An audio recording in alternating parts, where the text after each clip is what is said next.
Twinkle, twinkle, little star, how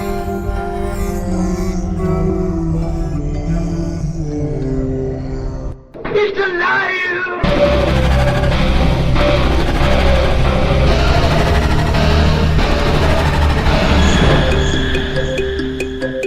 Welcome to where the weird ones are. Every time I speak, I want the truth to come out. Powerful figures in Hollywood as well as powerful politicians who are in fact not human. They're reptiles or they're lizards or perhaps extraterrestrials.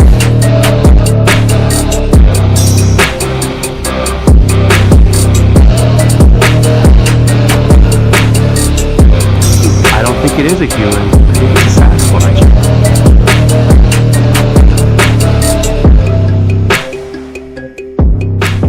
Go ahead and run. Run home and cry to mama.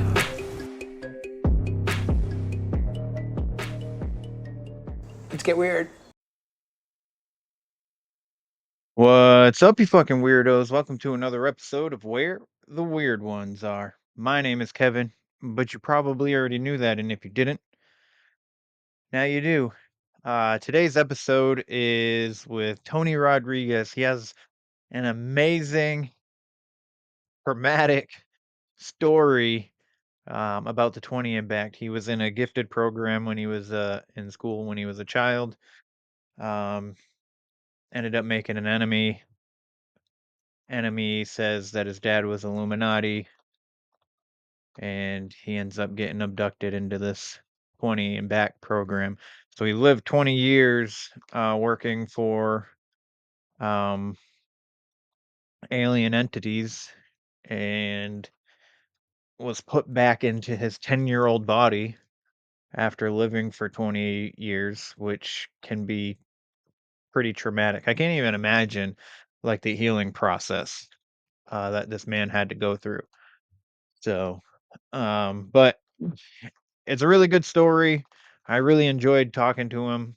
Um, we get some of his perspective on some like modern events and whatnot. So, yeah, he's a good dude. Go check him out, TonyRodrigues.com.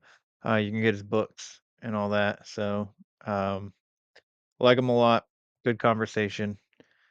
Should yeah, go support him. Go check him out. Dude's wicked busy. It took us a little bit to before we did this, and I'm glad we did because I didn't really know his story. Um, so and now I do. But quick shout out to the sponsor, Flavors of the Forest, Bigfoot's Breath.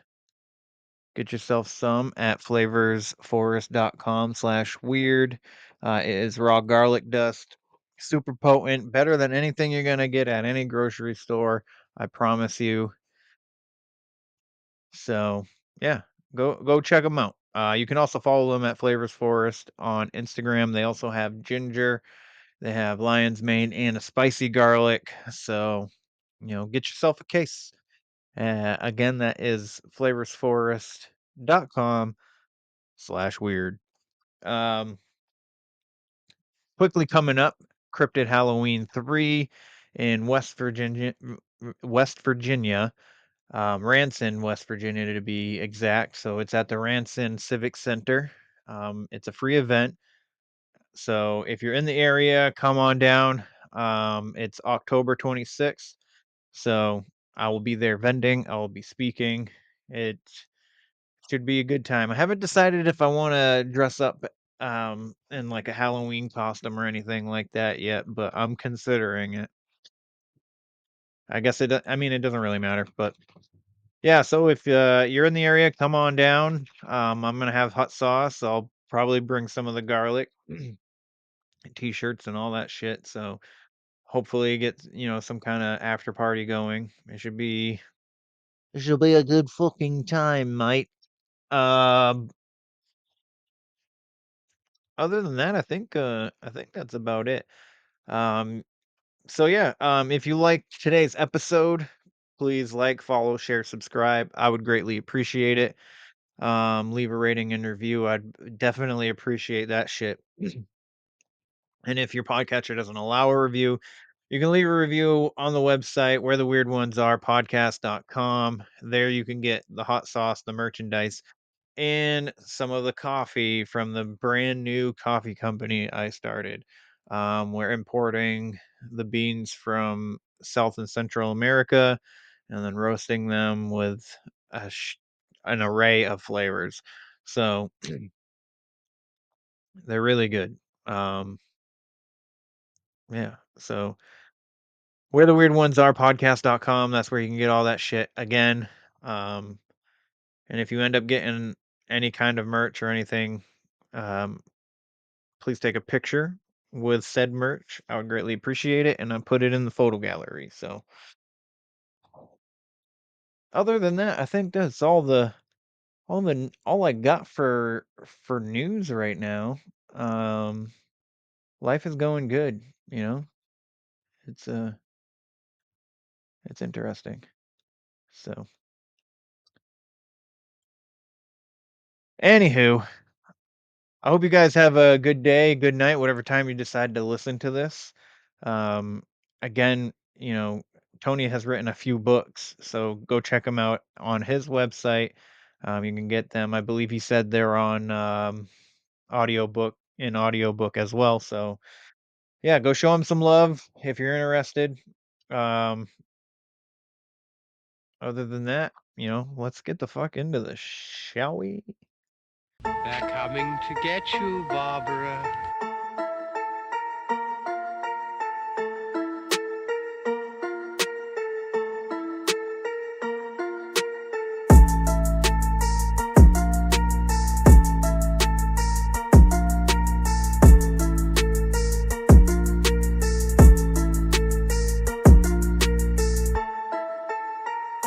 Let's get weird. Let's get weird. Let's get weird. Let's get weird. Weird. Get weird.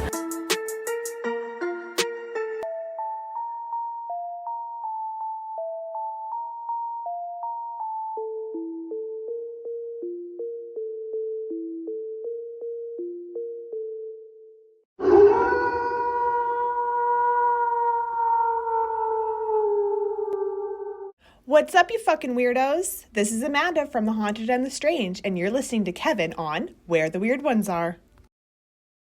And this There is we are. This is like a neat studio setup. This software, is this it's a website you set up with? Yeah. Have you ever used it before? No, it looks pretty good. It looks pretty cool. It's got an upload rate and everything. Anyhow, Yeah. while we're on camera, I don't want to talk about how the sausage gets made. Man, where to start? So if you've never heard of the 20 and back thing, where do I begin with it? So in my youth, when I was 10 years old, I was in something called the Talented and Gifted program in school. I'm going to give you the whole story. I'll try to go quick through it. I'll leave out inevitably leave out a bunch of details and evidence, but we can always circle back to that. My books I wrote are about evidence, and I've done literally hundreds of interviews. I've been on radio shows, television. I've been at this for 8 years. Wow. When I was 10 years old, I was in Ypsilanti, Michigan, town in southern Michigan, maybe 25, 30 miles west of Detroit. Small town, and I was in the Talented and Gifted program, top 5% students of the school. We met in the library every Wednesday during the day, and there was a boy in there that was super, super smart. And he rode to school in a limousine, and this is a rural small town. We didn't have limousines running around. It wasn't a city. Like, we were out in the sticks. And a limousine dropped him off, and he said, and he was smart, and I was trying to be smart too. So I was picked on him a little bit, and he didn't like me. And he said, "My dad's an Illuminati. What's your dad do?" He said. And I thought, well, my dad works for General Motors. My dad's got a killer job. My dad's great. And I didn't get it, but he hated my guts, and I had picked on him.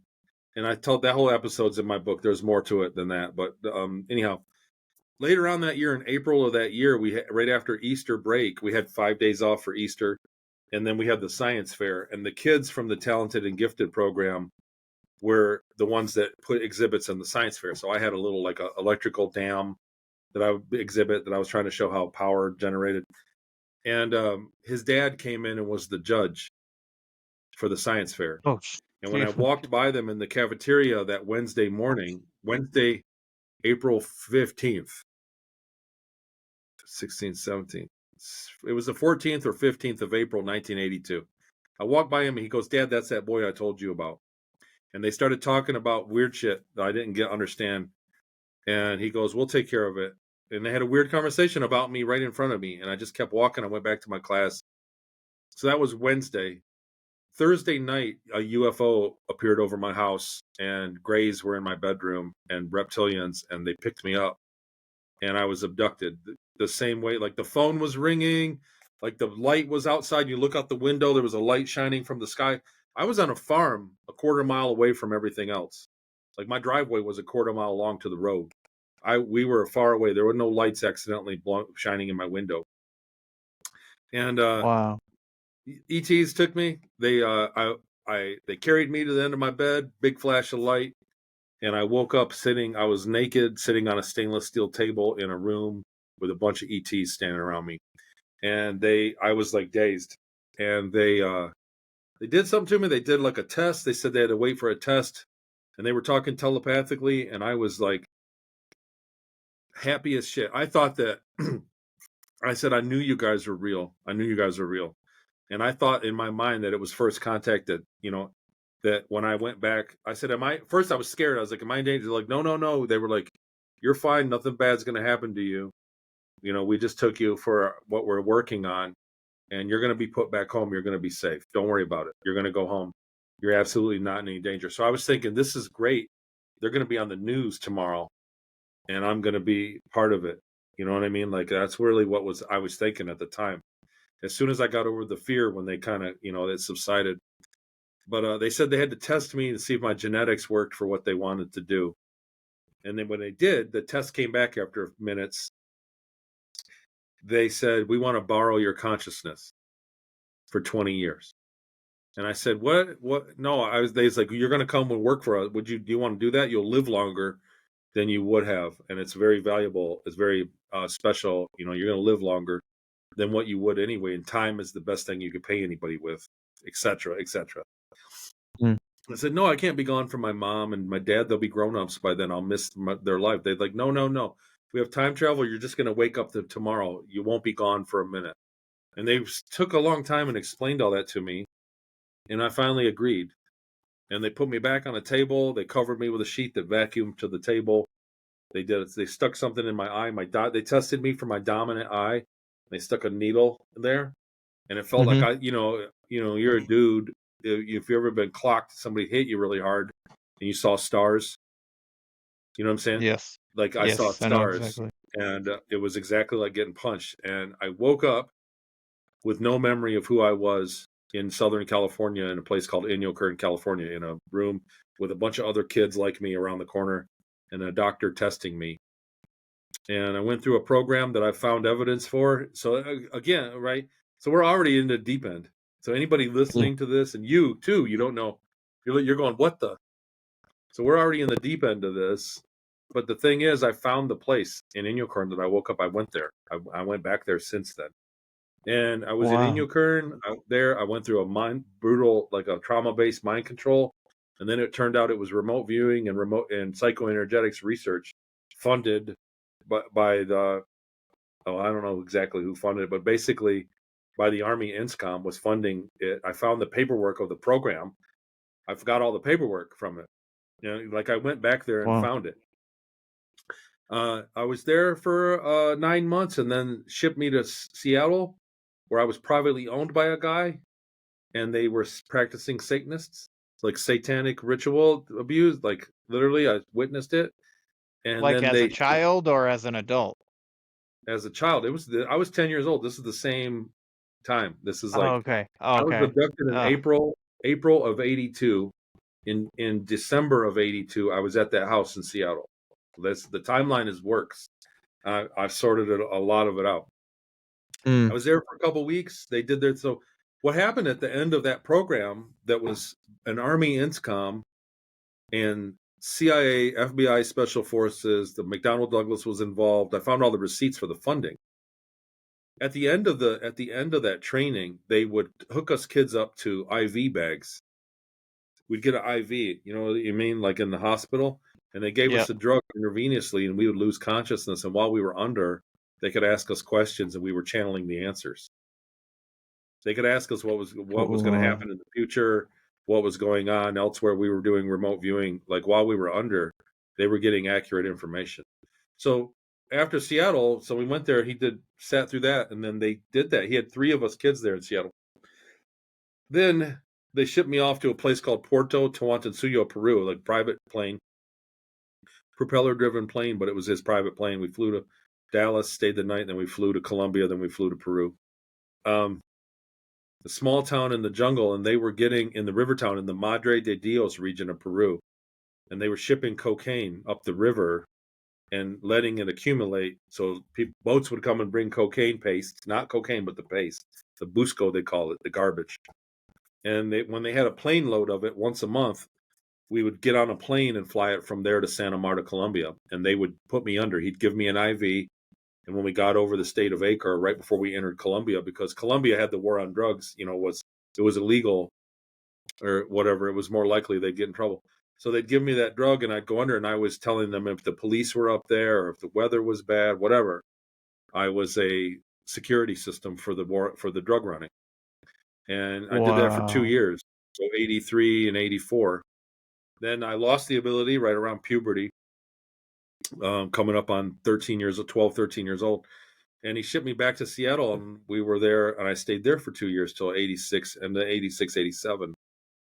And while I was there, I was no longer in the psychic service, so they were having parties, not all the time, like a handful a year, maybe 5 or 6 a year, and we were sex slaves. They would raping us. They would politicians and people from the military. And I found this place too. I've since been back to the house. I found the people involved. I've reported all this, like the evidence. The thing is, imagine waking up. Imagine, Kevin, tomorrow you wake up and you have 20 years worth of memories you never had before. Right? I couldn't even imagine that. Well, and they're towns that you never heard of, right? So like, yeah. I always use McBain, Michigan as an example. So there's a place called McBain, Michigan, a small town. You probably never heard of it. No. Right. You don't know where your way around or what it looks like. Imagine if you wake up tomorrow and you go, man, I remember a place called McBain, and I know the town square. I know the little store and the Twisted Cow, the little deli, the ice cream place. I know it. What the hell is going on here? And then you get online on Google and you're like, oh God, there it is. That's what happened to me. So I remembered the town in Peru. I remembered Santa Marta, Colombia, the airport. It's exactly how I remember it. The house in Seattle is exactly. I went back there. It smelled the same. Everything. The place in Inyokern, I went back there last year. I found it. These places you ever heard of Inyokern Airport? No, I haven't heard right. of that. So it's right next to China Lake. It's the naval weapons testing facility from World War II, from the World War. Oh. That was where they invented the Sidewinder missile. It's naval weapons research. So that's where that was. And I went back and found the exact building. It's still there. All the buildings I remember are still there on site. And I found it registered as where I remember the buildings were sitting, California Special Districts, which means nobody has jurisdiction there. The police don't have jurisdiction. So if you're going to train kids, or if you had kids and you were torturing them, it was legal. I found that paperwork. I was shipped off to Peru, lost that ability, went back to Seattle. He was throwing parties.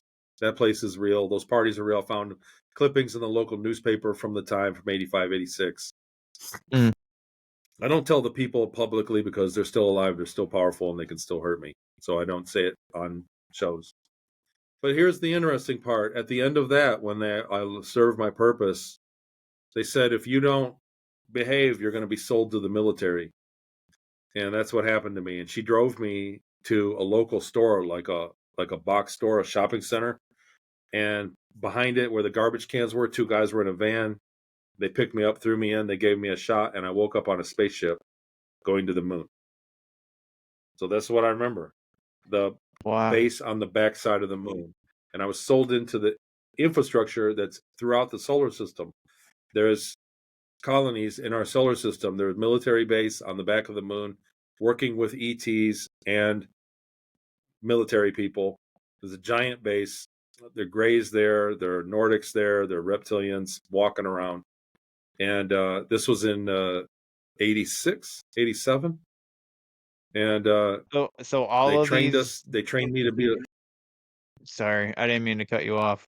All of I'll go for these it. different creatures living cohesively. Yep.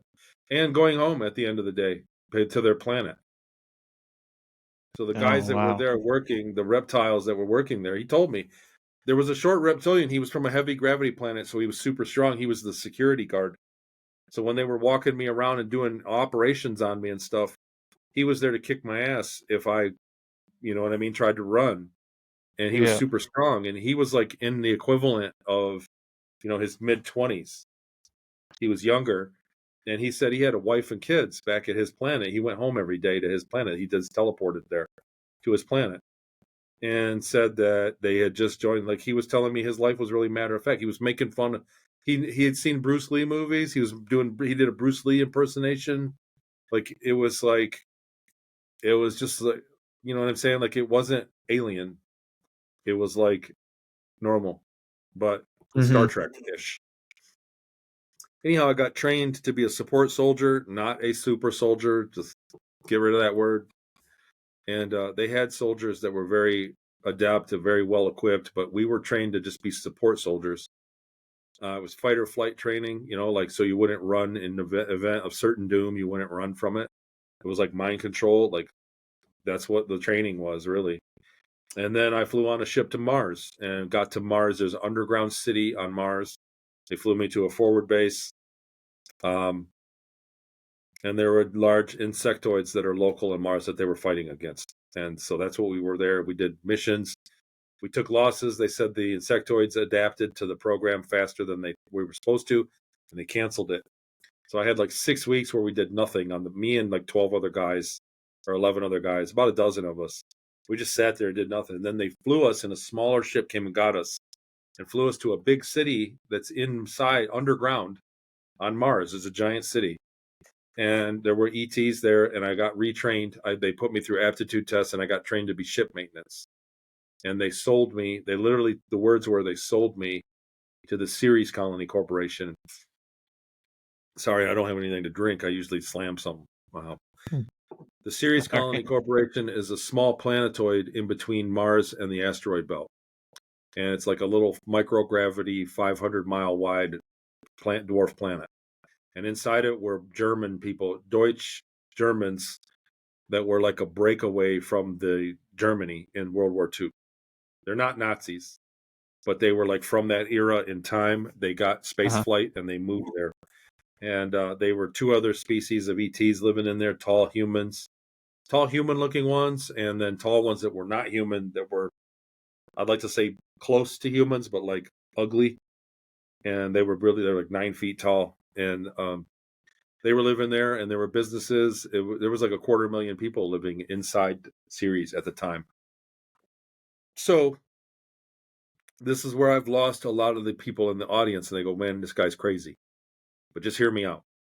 So I was trained to be a ship maintenance, and I was working on a UFO that came to Earth and went traveling through the galaxy for like 8 years. And that ship got decommissioned, and I got promoted to be cargo engineer. And then I got a paycheck, and I could travel around the Ceres colony. But I also had mission briefings. So this was a UFO that was a car. We would come to Diego Garcia and pick up military stuff. We picked up supply, boots, pants, toilet paper, nuclear bombs, all of it. We picked up everything at Diego Garcia, and we'd take it to Ceres and trade it with other civilizations in the galaxy. They could travel instantaneously. It didn't take a long time. We were home every day for dinner. We never slept on the ship or anything. The ship would leave. We had access through natural portals to 18 other nearby galaxies. So we could go to literally billions of star systems and home in a day. Like, you know what I'm saying? Like, we had access. Yeah. We'd go to 4 or 5 planets a day. We flew over. Ceres had a geyser and where water squirted out. And we flew by it, and we all got excused from our posts, and we could go by the window and look at it and watch the geyser. They said the geyser only went off randomly every 6 to 9 years. And the geyser would squirt up in the space, and the water would evaporate, and the salt would snow back down at different speeds back onto the planet. It was beautiful. It was the most beautiful thing. So that's the white spots on Sirius. In 2016, when the Dawn probe got there, I was working with Dr. Michael Sala, a researcher. I was not public at the time. And he asked me, he said, what are the white spots? And I said, those are salt. I remember that specifically. We flew right over them as the geyser was going off. It's salt. It's like 3 feet deep in salt there, or 10 feet deep, some of them. It's a pile. It's like tons of salt there. A little bit of magnesium. I remember it vividly. And so when the Dawn probe later that year got into orbit around Ceres, it did a scan, and they said it was sulfur. They said it was a host of minerals. And Dr. Sala emailed me, and he said, Tony, he showed me the article. He said, do you want to retract your statement? You know, he said they're going to go into a lower orbit and do a better analysis. But it looks like it's sulfur and minerals. It's not anything but salt. And he said, do you want to retract your statement? And I said, absolutely not. If there's one thing I remember from my time in space, was that was salt. So it took them 4 years before they got it slowly went into a lower orbit, and they did a real spectral analysis of it. And it was August 10th, 2020, the article came out. You can look it up on JPL or on the NASA website. NASA concluded that the white spots were briny salt. It was exact. So I held my ground and proved that. So that was proof. You know what I'm saying? Like, it's hard to, like, I can take you to Seattle and tell you what's around the corner somewhere I've never been because I was there in the 20 and back. I can do it in Peru. I did it in California. I had a film crew. You know, we filmed a documentary when I went there. I can't do that about space, but that is one thing in space that I can say that I called that out 4 years before NASA concluded that was salt. I'm on record with it. So that's one piece of evidence. So that's what I'm saying. It sounds crazy to anybody that doesn't know this stuff. It sounds super crazy, but it's like, how did I know that? There are other things that were overlapping testimony about the bugs and about the way that it worked up there that overlap with other whistleblowers. I'm not the only guy from the secret space program that's been public. And I'm trying to think any other evidence up there. But at the end of it, so I worked as a cargo engineer my last years up there. I had a girlfriends, I had a life, and I had a career. And at the end of 20 years, they put you back. They flew me on a disc back to the moon. A bunch of grays in the same base where I started operated on me. They put me through a ton of like surgeries and different forms of like industrial strength hypnosis till I'd forget. And then they put me through. What it felt like to me is they incinerated me. They put me in a thing and incinerated me. And I woke up back in my 10-year-old body with no memory of what happened back in 1982. So it was like the 20 years happened, and then they killed me off, and I woke up back in 1982. I woke up in my bed the next day. I was taken on the science fair was Wednesday. I was taken Thursday night. I woke up Friday morning, and I was like, where in the hell am I? 20 years had passed. I went down and hugged my mom and my sister and my dad downstairs over breakfast, and they were all acting weird. And I felt like I hadn't seen them in 20 years. And I went to school. I didn't know where the bathroom was. It wasn't a big school. I asked the teacher to go to the bathroom. I said, I don't remember, where is the bathroom? The class laughed at me. It was right across the hall. But I didn't remember because it had been so long for me. My teacher called my mom and said I had amnesia. I was a different person when I went back, and I had no memory of what happened. I woke up with no memory of the 20 years. So fast forward to 2015, I get a medical checkup for my wife at the time. My wife's medical insurance would change, and they needed a medical examination. I'm living in Hawaii.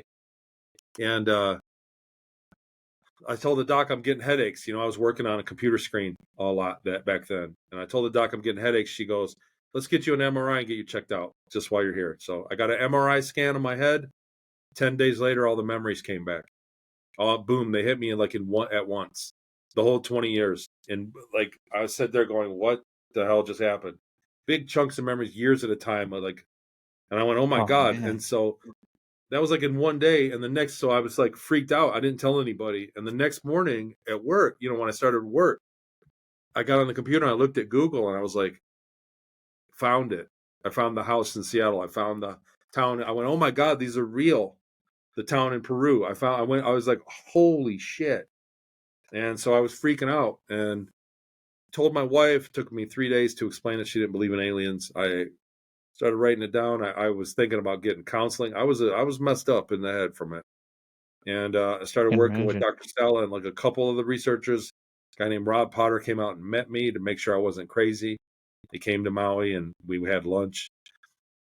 And they researched me. They grilled the shit out of me for like 6 months to a year. Emails and phone calls, 3-4 hour phone calls where they were grilling me. And I didn't know this, but the first ship that I described being a submarine that was converted into a spaceship, an old submarine. He never told me this, but I was the first person that said that. And people from inside the NASA program and other government people told him later that, aside, they didn't know anything about me. I didn't know anything about them. But later on, they were like, yeah, we converted submarines into spaceships.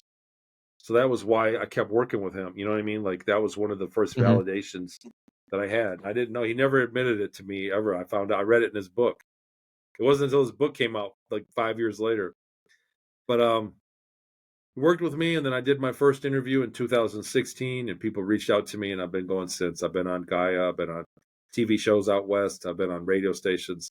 I've done hundreds of interviews on YouTube, and I have Patreon. I made a memory course. I've worked with like coming up on 3,000 people that say they've been through the same thing. That saw me at my interviews, and they said, Yeah. "Man, I remember the same thing. Oh my God!" And they contact. I do consultations.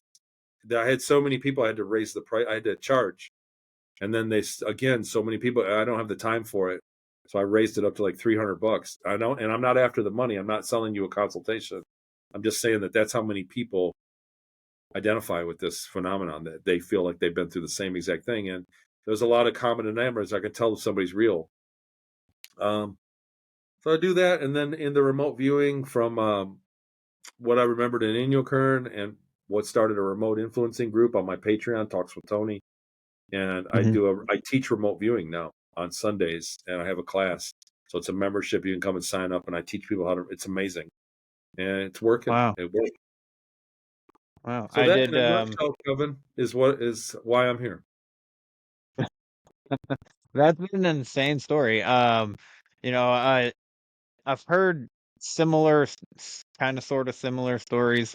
Um, but like that's first of all, that's wild. That has to be such like a lot of weight on your shoulders when once those memories flooded back. Like especially the abuse from being a child. Like like that has to Yeah, be I didn't want to mind believe that that bending was in real. itself.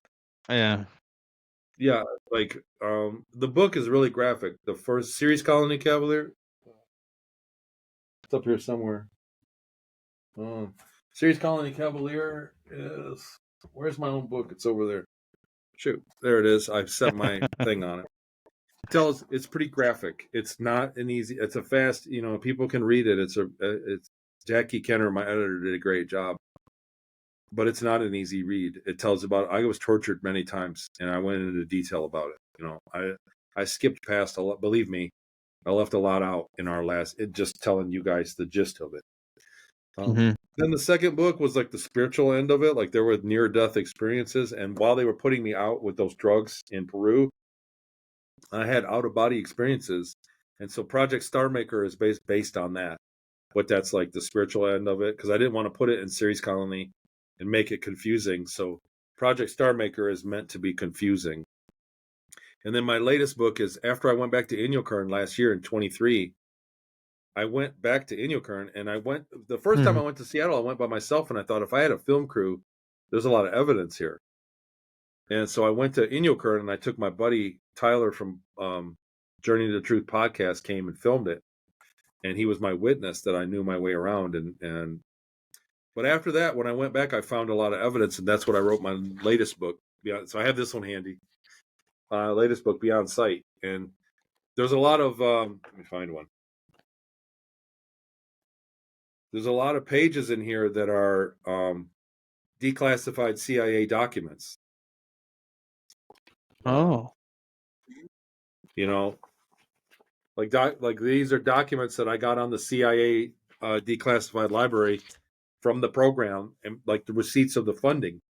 They had to document the funding of the program, and so I found a lot of evidence supporting the program at Inyokern and specifically around it. You know, Grill Flame before it, then the hiatus, and then the Inyokern time, and then they started Project Center Lane, which turned into Project Stargate, which turned into turned into Project Gateway, that turned into Project Stargate, which is the famous one that we hear about today. All the remote viewing. Yep. Yeah, So I think it's I said a lot. interesting that shit, now I forgot what I was gonna say. I had something in my head. I think it's interesting that you were oh yeah, I remember what I was gonna say. I think it's fascinating that you were able to find all of like a bunch of evidence pretty relatively quickly to kind of ease your mind. I think I would have helped. You know what I mean? Like that, and like giving yourself some Well, validity to in the what you beginning, experienced. it was all in my head. I didn't have any evidence. I could like Oh, when I found it, when I went online and found the places, that was evidence to me where I thought, yeah, oh God, I got it. And I was really motivated. I was thinking to myself, like, if I don't tell anybody this, I'm going to be on my deathbed. I'm gonna be like, look, I worked on a spaceship, and it'd be too late at that point, right? I thought, right. right, if I couldn't keep the secret that long. So when I started telling it, I was like, I had the evidence that for me because I found the house in Seattle exactly, and then I went there in 2016. I went there, I think August of 16. I flew to Seattle and I drove there, and I knew my way around the area without using maps. Like I knew the town, and that was proof to me. But I didn't. The evidence that I've found of other stuff has taken me years. You know, like the NASA thing wasn't until 2020. You know, and then when I went back to Inyokern, all that evidence was just like last year. Man, I'm still finding Mm, evidence. I spend a lot of time reading on the declassified library, reading up about the subject matter of Grow Flame and remote wow. viewing. And so it all came, you know, I've been working out because I know what I would be like if I didn't know any better and I listened to me. I know that I'd be like, come on, man, you got to give me something. You know, like if I was watching me on a show, I'd be like, come on, dude, you got to give me something. And so I have. I mean, there's a lot of evidence. There's stuff I haven't mentioned uh, just because I'm trying to speed us through the story. And I've just told it so many times, hundreds of times. Yeah. I'm sorry to make you retell it because I've never heard it and I really wanted to hear it. So Natalie was like, you gotta have Tony on. He tells an amazing story. So but Natalie I've and Jimmy are great. Both of them are great. yeah, they're great people. I love them to death. I adore both of them. Jimmy's hilarious. Natalie's such a unique person, like very intuitive kind of soul, very bright, vibrant, warmth, human being. But yeah, so I've heard of 20 and back. I think I've heard another woman's story. Um There's a and bunch of people that have come forward. Sorry to cut yeah, you off. it's okay. Um and I think she just mainly worked on the ship for something, but she never got moved, or at least from what I remember, she never got moved around from house to house as a child. So this would be the first story that I've heard of that. Mine's unique. I was kind of But man, put through the that's back door gotta of the program. yeah, that's man, I'm sorry you experienced that. That's no bueno for anybody. Like, and that had to be hard to come back from once that all flooded in, that part specifically. So it was like, you know, I don't know how to say this to make it sound, but it was like once I had those memories back, though, like I had claustrophobia when I came back. So the next day on that Friday, I woke up, I had claustrophobia. I did not on Wednesday. I used to play hide and seek with my sister and hide in small places. That weekend, I played hide and seek again with her, and I couldn't hide under the bed. I had claustrophobia, and I never understood. I had it my whole life after that, and I didn't understand why. But when I got my memories back, I remembered the incident on the submarine, working on that submarine. There was an incident where I got injured. I was in like a pipe, and I got injured badly, and that's why I was afraid of and so once I got the memories back, I integrated it, and I was like, oh, that's why. And so now it's not a big deal. You know what I'm saying? Like knowing the cause of the problem solved it. You know, like a lot of the abuse, the sexual abuse stuff, it's like most people don't want to talk about it. But I was a witness to know what goes on, and that was, I didn't have so much like problems sexually, but I had emotional problems growing up my whole life because of it. Like I had the PTSD from it afterwards, and I had big time emotional problems. So, but after I got my memories back, I was able to say why and kind of work on it, and I really changed. My personality changed after my memories came because I integrated another 20 years of life, another 20 years of experience. And I didn't bring back any like skills on how to build a spaceship or anything, but I had the life experience of it, kind of how to deal with people. Like that was valuable. Absolutely. Absolutely. I dig into mental health a lot on the show because we have so many people have these experiences much like yours, um, where weighs on the consciousness like so heavy. And we tend to think that we're crazy and we don't want to talk about it because we know how it looks to other people. Like I have a story that I didn't ever want to tell people, and now I tell people all the time. I've told it like 100 times on this podcast alone, and I thought I was like losing my mind. And so I think it's important. It's like mainly it's the number one reason why I started the podcast was for people to be able to tell their stories and not have somebody sitting here thinking that they're crazy. So regardless, I'm glad that you're in a good spot now. You know what I mean? Like that make that it's awesome what you're doing. Um, you're doing speaking events too. I think I saw that on your Facebook, right? Yeah.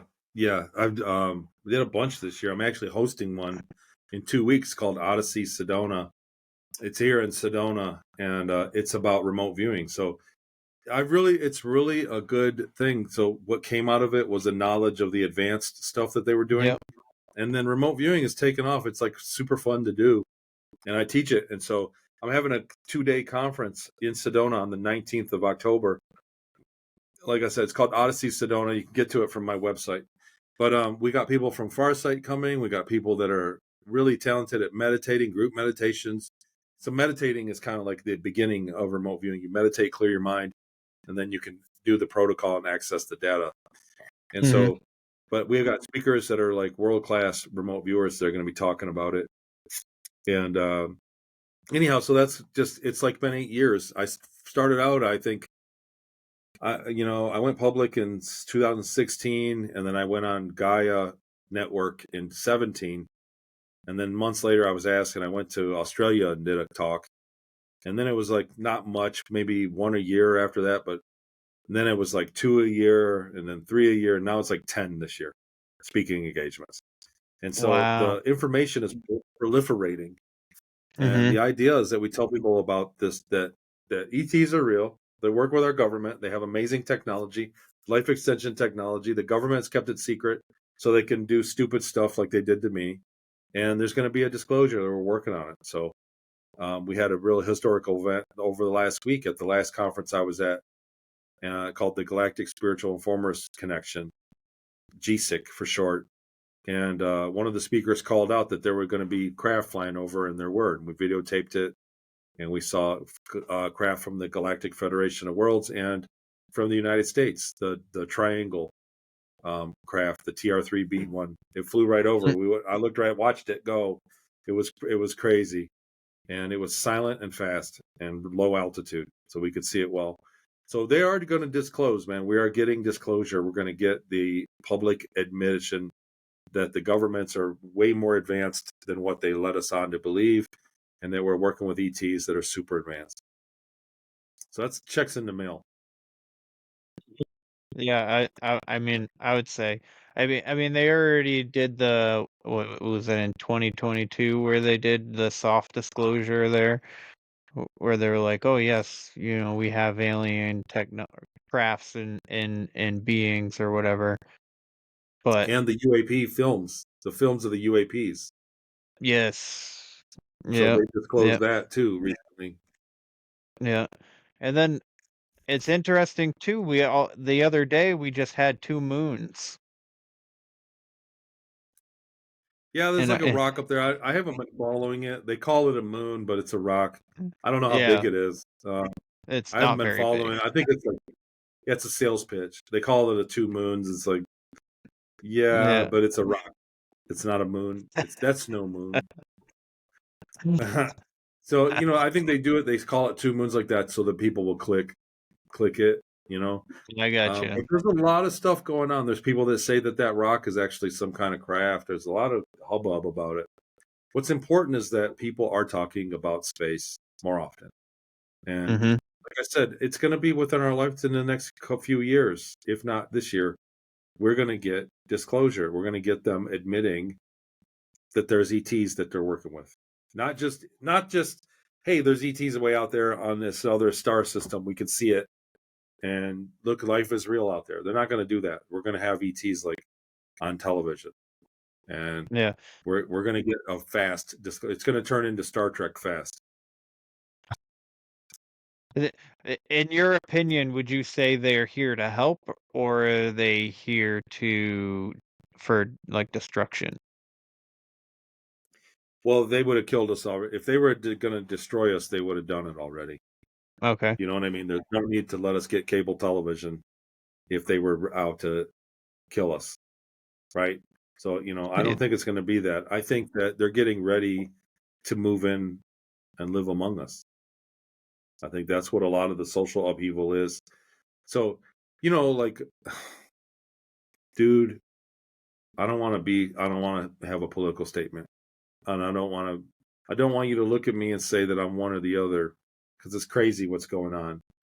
But the It one is. instance when you think about pronouns, it doesn't make any sense for people to just say, now I'm a boy, tomorrow I'm a girl, next day I'm a them, whatever it is. So Mm-hmm. that doesn't make any sense. But if you're hanging out with people that are just as smart as you or smarter, but you can't tell what they are, they're a lizard, and you can't tell if it's a boy or a girl because it's just visiting here, the Earth, for the weekend, and it's from another galaxy. You got to ask its pronoun. Are you a boy or a girl? You know what I'm saying? Like that. Then all of a sudden, that etiquette makes sense for us to do that, to identify yourself as a boy, because they don't know what you are either, right? So it Yeah. makes sense in that regard. Like they're getting ready for this kind of transition into a society where ETs can visit us. The other thing that I thought was interesting is that I think it's everywhere, but I know in the United States, 4 or 5 years ago, they passed a law. They passed it where you could create what's called a techno city.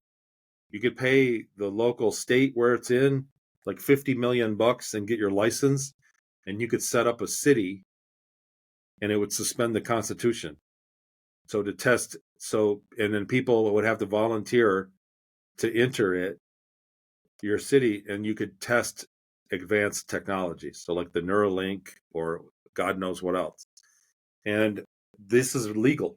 And these are starting to pop up. These are already on the drawing board. These are cities that are going to have radical technologies that require no constitutional rights.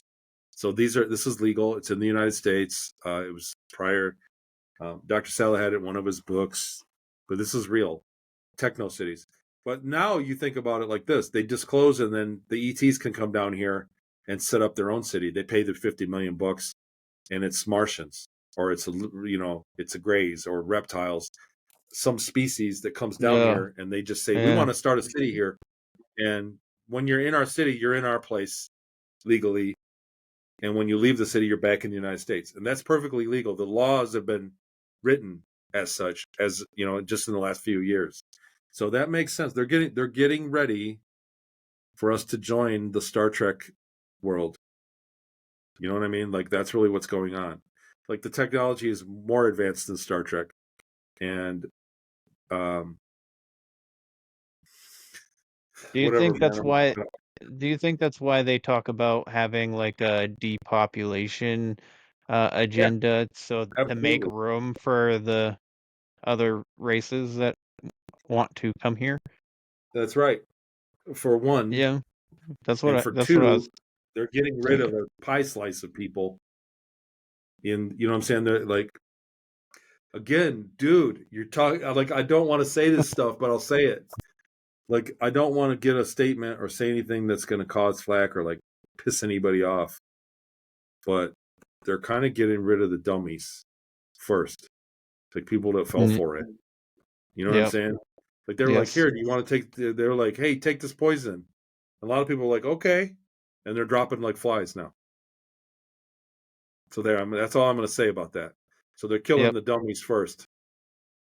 So you know what I I mean? would Like, they're agree. thinning the herd.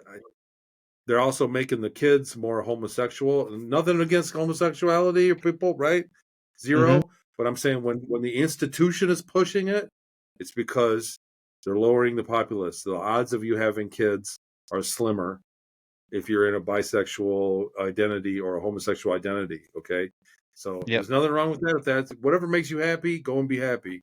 But I'm saying when the institution is pushing it, there's an agenda at play. And if you look, here's the other thing: you flip that, and if somebody out there like that says, "Oh, bullshit, Tony," whatever, there's nothing wrong. They're just finally letting us be proud of what we are and everything, and that's cool too. Like, I really don't mind. You know the conspiracy that Michelle Obama is a guy. Have you seen that? Yes.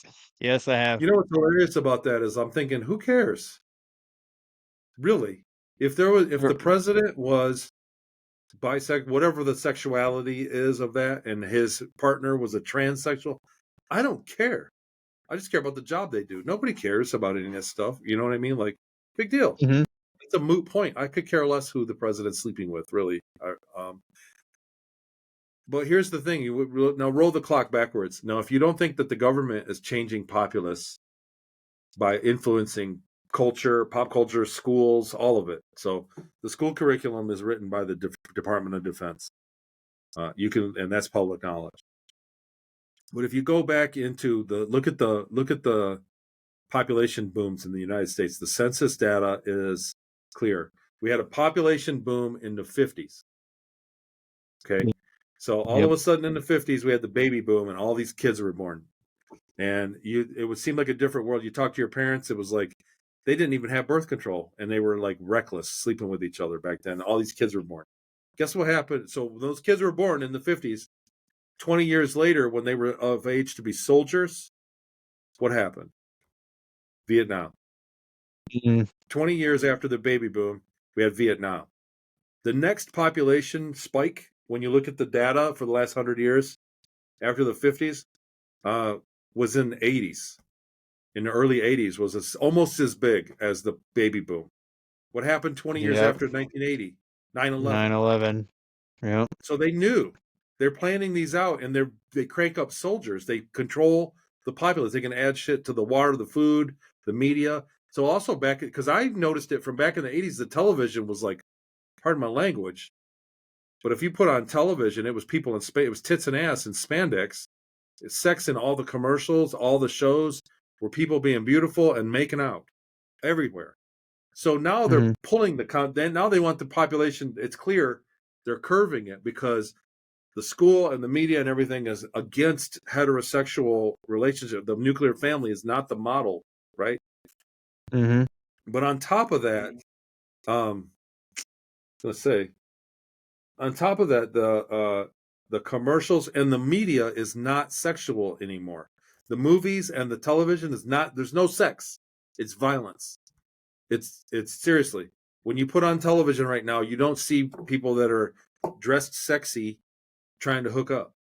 That's not what you see. You see even in comedies and rom-com, there's like people being murdered, bloody murder. And the studies of that, the psychology of that is especially it's very debilitating to young boys. It hits young males the hardest psychologically by seeing violence on TV all the time. You know what it does? It instills a sense of helplessness. So when you watch gory violence all the time in movies, you watch John Wick, it instills a subconscious sense of helplessness. And what do we got? No. We got guys living in their basement and mom and dad's basement until they're 30 because they don't feel, I can't make it. I'm not going to do it. It's not going to work. It's the media that's programming that. That notion is coming from the media. The world is out there. You can go and jump in and make money. But the programming is as such that everybody feels like, nah, I'm going to fail if I do it. It's not going to work. It's not going to work out. Like, that's the deal. And it's the media, man. They can program and they own it all. And they're all on the same page. All the commercials are the same pie slice of society. The same commercial for every commercial. How does that happen? Right? If they were really trying to sell you their jeans, it'd be tits and ass. Really. It would be. You're right. Sex sells, even the commercials are violent. You know what I'm saying? Like, the commercials are traumatizing. So that's what's going on. We're being programmed. We always have been. There. So now I'm off my soapbox. I'll stop. I will say real quick, I saw this recent commercial where the woman's talking about how she wanted a house and her boyfriend didn't want a house. So she's like I don't need a relationship, and this guy comes out of the bedroom and she's like, "Oh, the coffee's right there," and he pours himself a cup of coffee, and then she goes, "Oh, that was Josh, my neighbor." And I was like, "What?" So like Wow. basically like give up on relationships and be more promiscuous is basically what that says to me. They're pushing that on girls. So on social media, I click the stuff and I watch them. There's a lot of women hating and there's a lot of man bashing on social media. You know what I'm saying? It's scrolling. Yeah, both. Girls are Yep. scrolling and seeing guys acting stupid. And there goes like, look what he did. These men are pigs or whatever. And then the guys are getting the opposite. Why? Don't get married because you're going to lose everything you own. They're like, don't get married. Don't do it. Like the algorithm is pushing this narrative to us. It really right? is. The promiscuity. And the thing is, women can it only makes sense for a woman to bear children for a short time out of her whole lifetime. There's only a short time where it makes sense to become a mom. And men, it's not the same. So they're targeting the women the worst. The women are more targeted, I think, by the media programming than the men. And there's only a short time. And then, that women get into the late 30s and they're going, whoops, I should have did the mom thing, and it's too late. Now all the men are cashed out. You know what I mean? Like, it's the landscape. And the net result is that we are in a negative birth rate now. The United States last year, for the first time, there are more people are dying than being born for the first time. Europe has been there for a long time. Japan is paying people to move in.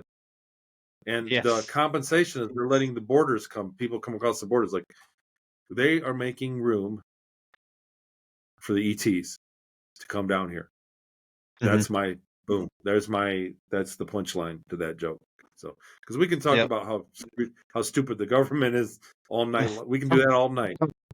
Yeah, I do it every day, to be honest with you. We're living it. We're living the train wreck. Yeah. My question is why? They're not stupid. The government, the leaders are not dumb. You always got to look at what's the end game of why they're doing that. Yeah, question everything. That's what I like to say. I guess. Question. Well, I guess also I had my own take on all that, right? After what happened to me, I always knew. So the other thing is the memories of me. I always remembered the first 30 minutes of the abduction. They never erased those memories. They erased everything else. But seeing the gray in my room and being taken to that table and him, that first 30 minutes, even when I was a kid, I remembered that. So I was always looking for evidence of abduction. I was like I read the Bible. I read all the literature I could get, you know what I mean? When I was in my teens.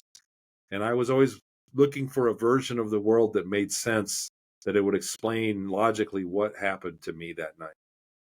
And so I Mm. see things differently, I think, than the average person. At least it feels that way. So Yeah. Yeah, man. You know, I think I definitely think they're making the room for the ETs and the all the government stuff. I'm totally with you on. We're on the same page there. And man, I didn't to have that memory of being abducted once you came back. Man, that's wild too.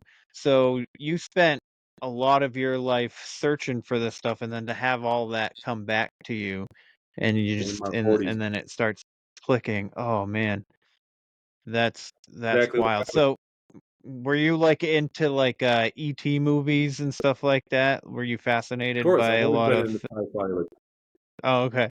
yeah, like Star Trek and Star Wars. I've always been a fan, but I was before I was taken. To be honest, I was a kid when Okay. Star Wars came out. I was like 7 or something, 9, I forget.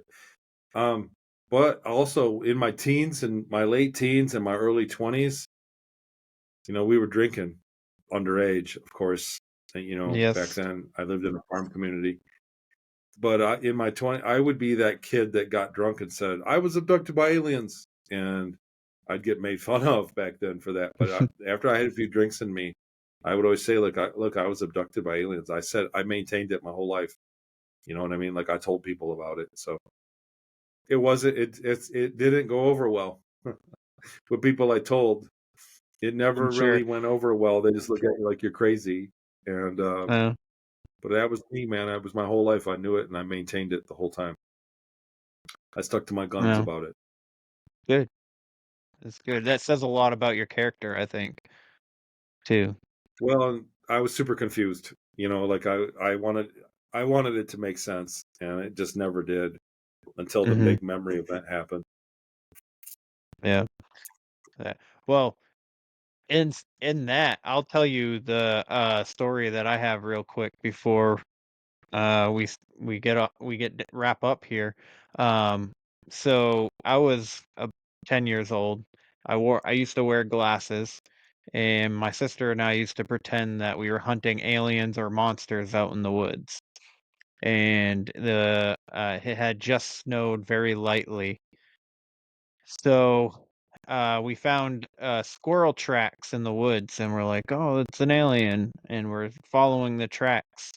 Um, and we're walking, and we're coming up to this creek, and then all of a sudden, like, kind of like how my screen is, how it's like a tint of pink or purple.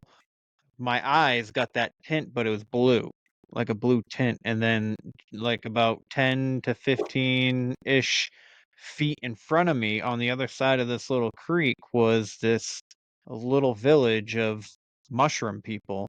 Just kind of like it was a little small village. They had like little huts made out of mushrooms, and they had little huts going up the trees and stuff, and they were all stoking a fire in the center. So it was a bonfire in the center of this village, and they're just throwing these little twigs into the fire.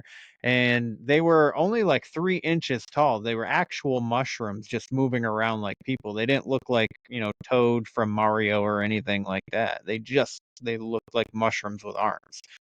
And What? I'm like, what in the world? And then I get a tap on my head, just like, not like a forceful tap, but like just to make my head go forward, and my glasses slipped off my face.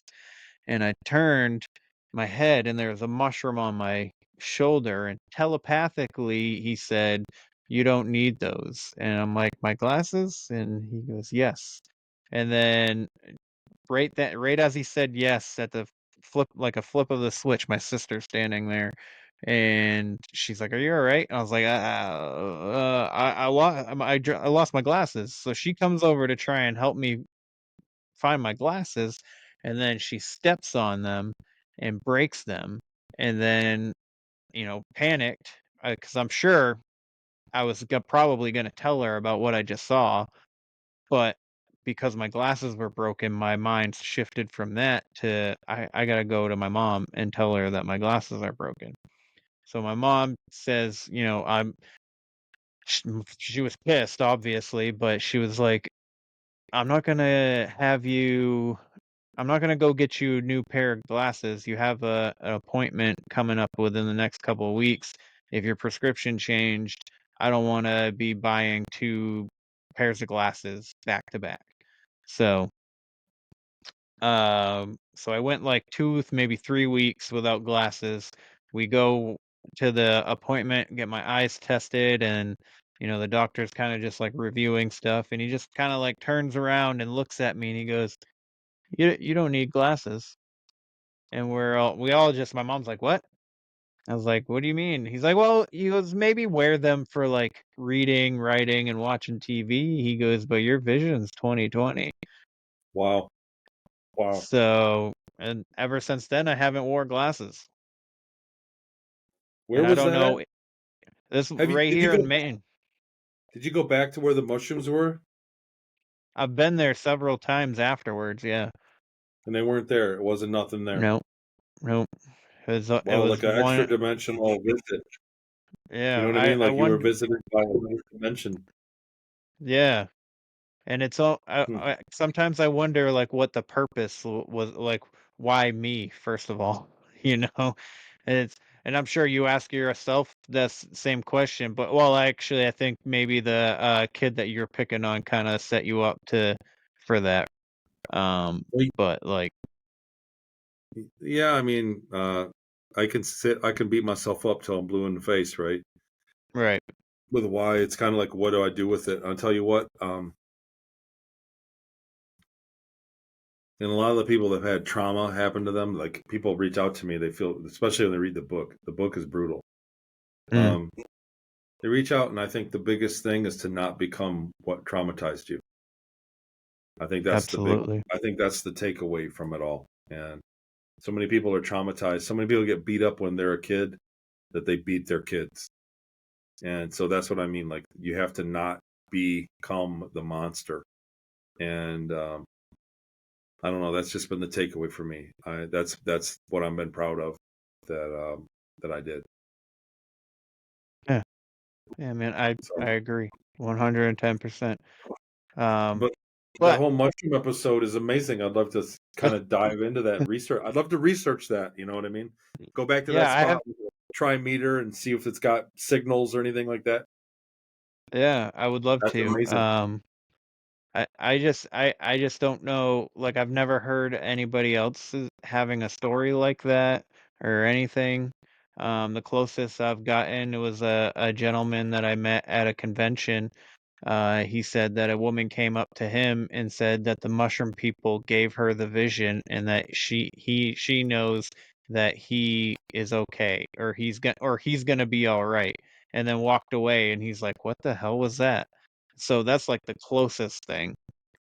Wow. But then again, it's still talking about mushrooms and vision, and we know that mushrooms are good for our brain cells. They help regenerate brain cells. They're very, the Well, mushrooms that you can eat anyway. we're learning that there are other dimensions that parallel ours that people can slip in and out of. So it Yep, could be very that real too. life forms that live in that spot, but just slightly out of phase with us. There have been people talking about fairies in England. That's always been a place that had there were fairies and small people, magical people that were witnessed. It's a fairy tale for exactly right. They call it fairy tale. That's literally the meaning of it. But there are people that swear that that's part of real history and lore, that that's a real Hmm. phenomenon. And in ufology, I think there are people that study it as well. So I believe anything at this rate. We live in a world, we live in a universe that they have kept us dumbed down and told and lied to us about. You know what I mean? From day one. So Oh yeah. who knows what's possible, right? Seeing is Who- believing, but I'm also not going to discount anything either. Right. Absolutely. Same here, man. Same here. Well, Tony, so my favorite question to ask the guests at towards the end is, are you finding fulfillment in the path that you are currently headed down? I am. I'm real proud. So I never set out to do this as a living, or I just thought I was going to tell my story and go home. And it evolved. People reached out to me and said I made a difference to them. I started doing things. The books came out and got me away from a lot of troubles. You know what I mean? Like they opened a lot of doors for me. And then I always, with what I remembered from the program that I went through and the things I saw, I was doing groups on Patreon, and it was for fun. And then it evolved into the remote viewing stuff, and now I do that professionally. And it's a blast. It's still not it's not enough to take over my day job, quit all my stuff that I do. But I do the speaking engagements, I sell the books, I have the Patreon, like I'm making a living at telling my story of what happened to me now. And because that's the only way you can keep doing it. So I was doing for like 7 years. I was doing a 9-to-5 job, and then doing these interviews at night and all day on Saturday, all day every Saturday for years. That I was doing interviews. I did like 5 this week already. And the way to do it and to keep doing it, because it's important that people know that this is the universe we live in, that there are people living in the solar system. Star Trek is right now, and they've just kept it from us so that they can exploit us, to a certain extent. And it's ending. The end of it's near, of the exploitation. And so it doesn't matter who gets elected. That's not up to us. Just cast your vote for who you care for.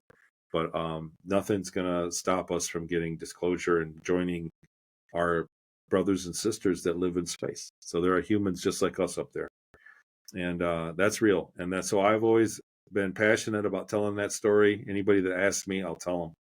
And I've been doing it for 8 years now, basically. So yes, to answer your question, that's the path I've been on, and it is fulfilling. And we're winning. It's working. We have spaceships fly over last week, so they're public now. It's happening. It's real. Awesome. Well, man, if you don't mind letting the people know where they can find you and your books too. Yeah. You can find everything linked to on TonyRodrigues.com with an S, Tony Rodrigues with an S.com. Odyssey Sedona is on there. If you're in the Sedona area, come on out on the 19th. It'll be fun. There's a lot to learn there. Some great speakers at that one. My books you can link to my books there. I'll be already working on my 4th book. And you can link to my Patreon, which is where you would join the Alpha group to learn remote viewing. If you're interested, we meet every Sunday. And that's a lot of fun. And there's links to my original interviews. A lot of my older interviews that are there are linked. And the memory course has got to get a revamp. We just changed service provider on it. So there's some things I'm going to change. But all of it's on my Patreon, Talks with Tony. And you can find it on TonyRodrigues.com. So there's my shameless plug. I love it. I'm going to have to get your books now and check those out. Cool. But I hope everybody listening, I hope you guys go check out his books. If you don't know his story, like I don't, like the books are definitely a good avenue, or you can probably find interviews that Tony has done, or maybe even attend one of the talks he does. So, but that's first of all, Tony, thanks for doing this. It was a little bit iffy there. I wasn't sure if we were gonna talk, but we got it, and I'm happy that you were able to do this. So, Me too. Time is our greatest currency, and the fact that you took the time to come on tonight means the world to me, man. So thanks a lot. I appreciate you, and I appreciate the work you're doing too, man. So great. Thank you. All right, guys, that's the show. So again, go check out Tony's stuff and question everything. Stay weird. This concludes our broadcast day. Click.